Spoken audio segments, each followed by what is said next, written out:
thanks to Continental, we're here in Shanghai and feeling as okay as possible after being stowed and serviced in economy class for almost 15 hours. The driver we'd arranged for, to pick us up, never showed. However, that was no biggie. Hessie, who some of you may know is our chief financial officer as well as our ever calmly pleasant and wise travel diva, was quickly able to conclude a deal with a Chinese ATM machine that was happy to gobble some of our dollars in exchange for a nearly equivalent amount of Chinese yuan. Enough, we think, to pay our driver should we manage to arrive alive at our destination. Okay, I'm a little nervous. The cab steering wheel is on the left, but our driver's been indiscriminately in and out all over the road.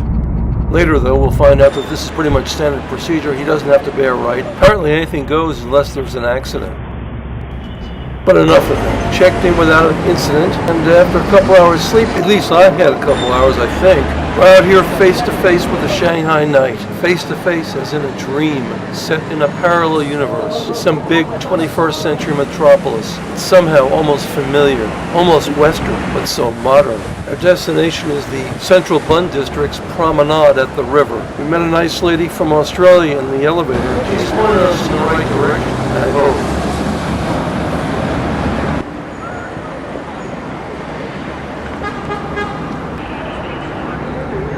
We're in the West. After China's loss to Britain in the Opium War of the 1840s, the Bund was ceded by the Chinese government to Great Britain and became a kind of international zone for Western powers, including the United States. Before the Opium War, Shanghai had been a not particularly notable fishing village with a swampy riverfront harbor. That swampy harbor supposedly led to the Anglo-British name Bund. Beginning in the late 19th century and throughout the 20th century, prior to World War II and the communist takeover, many impressive Western-style buildings were built in this area. They gave Shanghai a distinctive skyline that sometimes was referred to as Wall Street East. However, for the past 10 or 15 years, supersized modern skyscrapers have been rising up from former farmland known as the Pudong section on the other side of the river. Among them is the 101-story World Financial Center, known affectionately as the Bottle Opener. Seems that even on this middle-of-the-week night, the Bund Promenade is a great place to be. It's all a wonderful show. But now we're heading back to our hotel. We'll get something to eat and hopefully catch up on our sleep.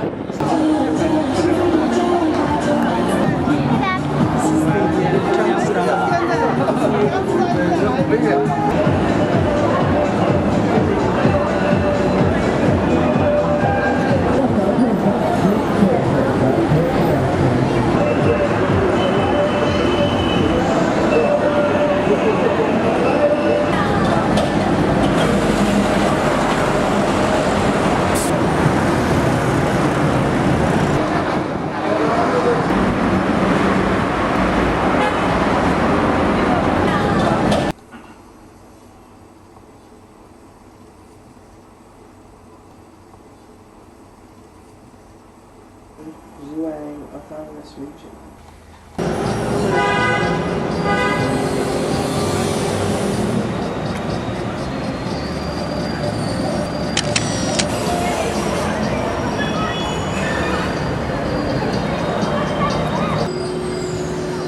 We're heading toward, but not rushing to get to, the Upscale shopping area on East Nanjing Road. We saw the school playground from our room on the 18th floor of the Bund Riverside. It's nice to take a close-up look.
East Nanjing Road is not the only place for upscale shopping in Shanghai.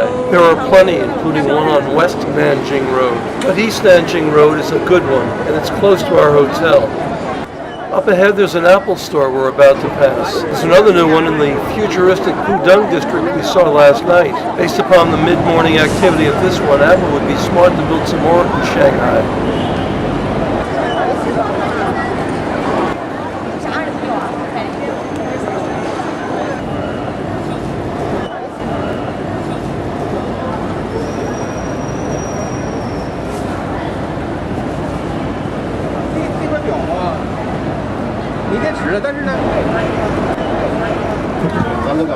This is like in Australia, in Adelaide. My suggestion, we've hopped on this tram. We're joined by a couple of 3 Chinese families with their children and 1 baby to look at the shoppers and the impressive storefronts as we go the length of this East Nanjing Road pedestrian walkway. This way we don't have to go shopping in these high-end stores, and for a reasonable fare of 2 yuan, about $1.30, we're seeing a lot and not being too tempted to spend a lot of money. At least I'm not.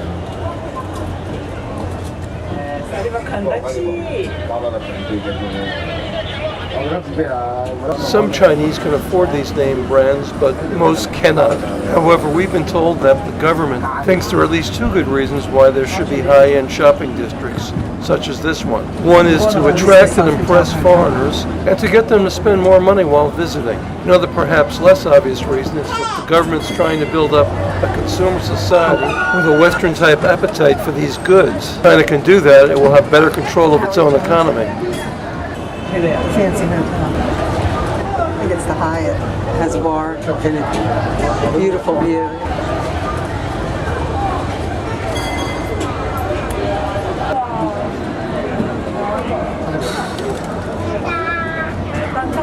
Well done. Very nice.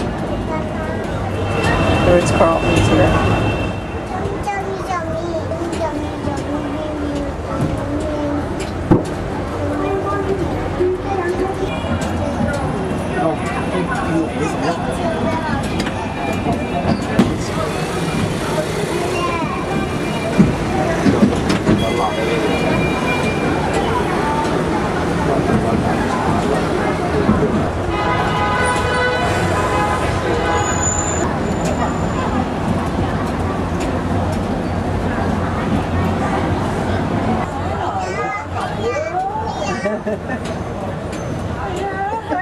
It's not Disney.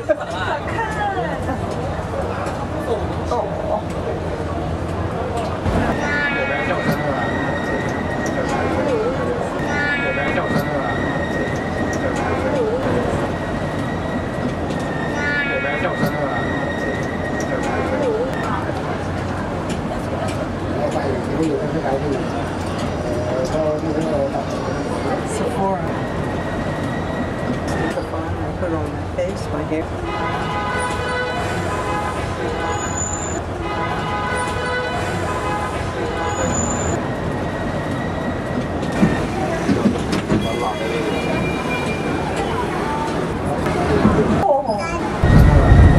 We've reached the end of the tram ride, and now we think we'd like to head over to the People's Square that, according to our map, it's now starting to fall apart in the drizzle, might not be so far away. When we stumble upon a Hershey's outlet on the first floor of an indoor mall, we head inside in order to keep ourselves and our map from getting any wetter.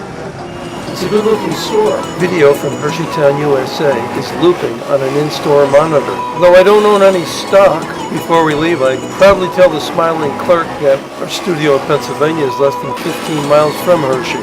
This young man was very indulgent.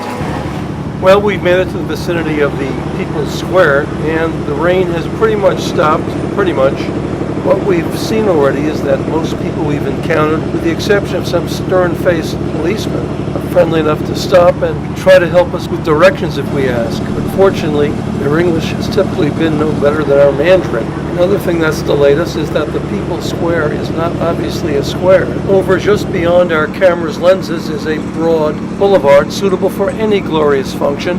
And over here on these nicely landscaped walkways and grounds, there's a remarkable assortment of modern government, Communist Party, and cultural buildings, of which the Shanghai Museum is just one. We've heard that the Shanghai Museum is one of the best ones in the city, so we thought we'd go in and take a look. Inside, we're equally impressed at the open spaces and the almost Guggenheim Museum-like exposed ramps. To me, among all these school kids, it's like being part of a happening. These kids, by and large, are at least as well behaved as we were when we went to the museum with our classes. The acoustics appear to be super, at least they would be for a world-class concert hall. For a museum, though, maybe a little more attention to noise dampening would have been a good idea. At any rate, I am glad that we decided in advance not to spend a lot of time looking at the exhibits. Once outside, we decided quickly that we would head over to the subway. We'd seen the entrance. Shanghai started building a subway system in the mid-1990s. By 2011, it had 10 or 11 lines, was still growing, and already had more track than any other system in the world. Our destination would be French Concession. The French Concession was an area of Shanghai ceded to the French after the Second Opium War in 1860. The French maintained control until 1949 when the Communists took over. Anyway, we were able to take the subway, even successfully transferred to another line which would take us to the station we thought we needed to get to, but when we emerged, we had a problem. None of the few English speakers we met could tell us where the heart of the old French Concession was, or whether we were actually in it. Perhaps we were, on the edge of it anyway, if it still existed. We did find some evidence of that, and I think we learned something more important anyway. In a rapidly developing Shanghai that was moving into a post-modern era, colonial vestiges, even nice ones, were no longer very important. So, even though we didn't find the French Concession really, maybe we did learn a thing or two. Since we know how to use the subway now, we can hop back on and head back toward the hotel. I think we're both ready for a drink and some more rest to catch up on the jet lag. Tomorrow's going to be another busy day. And there'll be some more busy ones after that. Who said being a travel videographer was easy? It isn't, but sometimes it's amazing.